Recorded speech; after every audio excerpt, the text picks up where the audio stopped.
Welcome to In Search of the Best Free Synth, a concept which is actually an excuse to talk about free synthesizers. Today we're going to talk about the oldest free synthesizer. It was released on 2003, more than 20 years ago.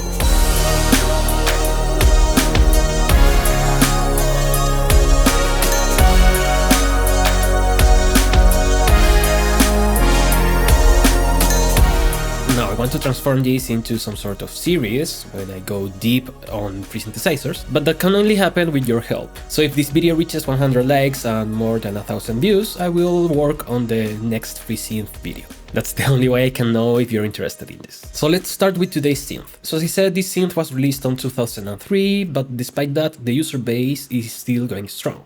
And that can only mean it's a good synthesizer. I'm of course talking about Synth 1 by Ichiro Toda.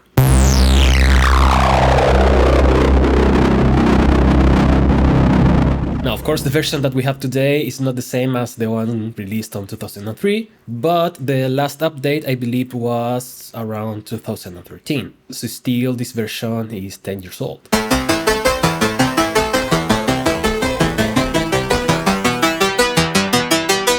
So why do people are still using it? It looks a bit dated, but honestly, that's okay. There are modern synthesizers that are a lot more confusing than this. I have a ton of videos about free plugins and also about other topics, so consider subscribing to my channel. Thank you so much. Secondly, it offers many types of synthesis, but it's mainly a subtractive synthesizer.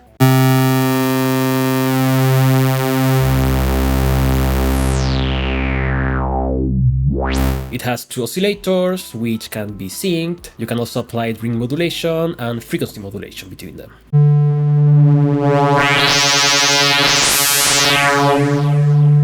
Besides that, oscillator 1 also has a sub-oscillator. Everything goes to a very nice sounding filter, which its own envelope, and it sounds pretty good.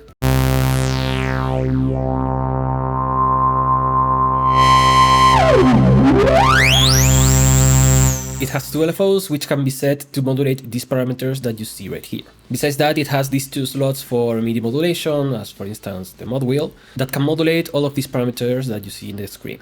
Now it has four different effects: a distortion, an equalizer, a delay, and a chorus that's also a flanger.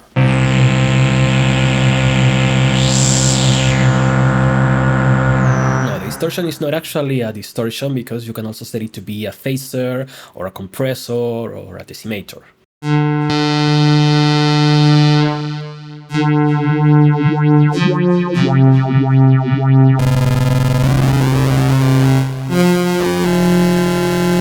Finally, you can also use unison voices, which can be spread in stereo spectrum.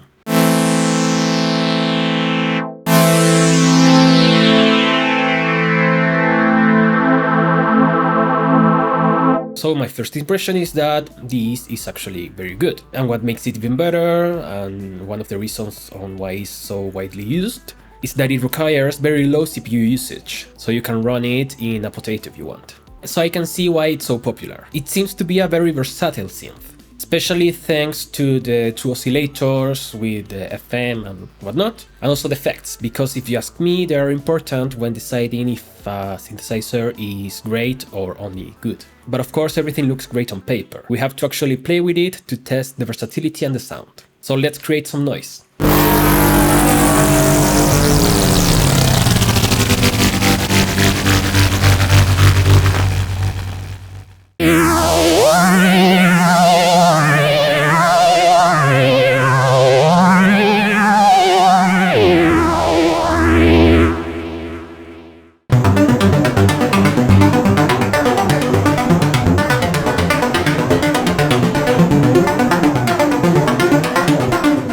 I just uploaded to my members and Patreon pages the presets that I showcased today and some extras. Consider joining the one you like the most because the benefits are the same. The preset can sound really good. As you can hear, we can make things that are more traditional if you want, or even more simple and minimal, but we can also go to more extreme and experimental territory. It has the potential to create very complex sound effects. But to test it even beyond, let's try to make a small track only using Synth 1 for everything, even the drums. By the way, you will see that I have different effects after Synth 1, but those are more for mixing. So for the kick, I took advantage of this envelope that controls the pitch of oscillator 2, or the frequency modulation of oscillator 1, or the pulse width. And with that I created this classic pitch modulation punchy kind of kick.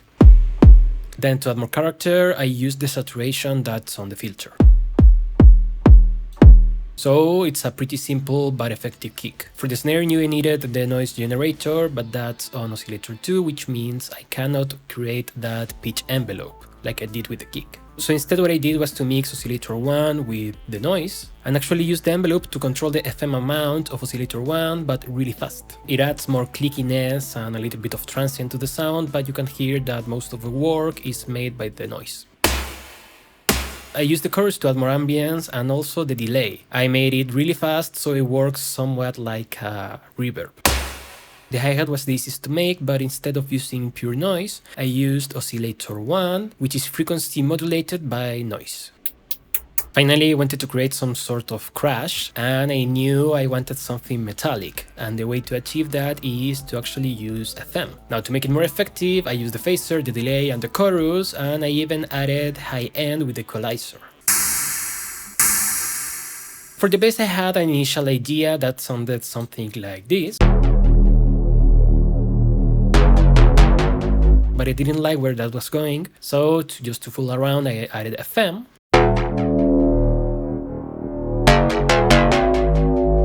And I like the more gritty sound. So then I added the distortion, I boosted it a little bit, and I got this.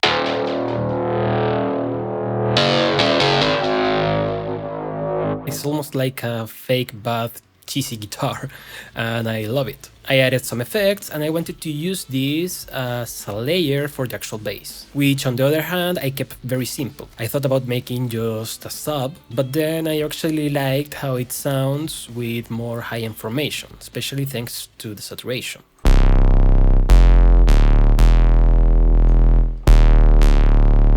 And both combined sound really good.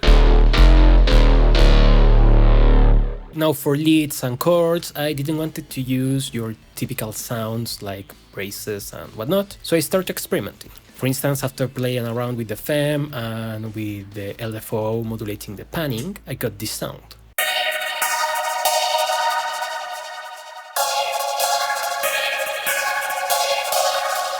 But then I couldn't help myself and I actually did some classic brass. But as you can hear, it's darker, more unstable, and more detuned than usual. Finally, I wanted to make an A and a B section just to add more variation to the track. And I realized I haven't used the arpeggiator as much in the whole video. So I decided to take away the first lead sound and then use an arpeggiated sound. It's pretty basic, I wanted to make it very snappy, very plucky, but where I'm making something different is on the keys I'm pressing.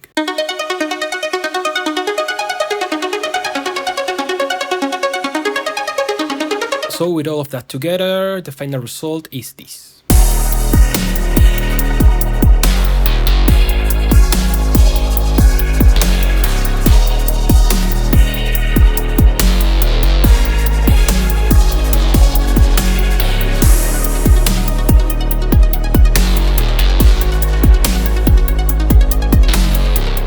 Verdict, this is a great free synthesizer. Still, nowadays we have many options that can give you very complex sounds, but the thing that makes Synth 1 shine is the low CPU usage and that it goes straight to the point. I mean, everything is in just one screen, so it's perfect for beginners but also for more advanced users. It's very capable of giving you great results, and if you are not into wavetable or modular stuff, I'd say go for this one. So now what's left is that you tell me in the comments what do you think about Synth 1 and if you are still using it. Also let me know which other free synthesizers you consider to be the best.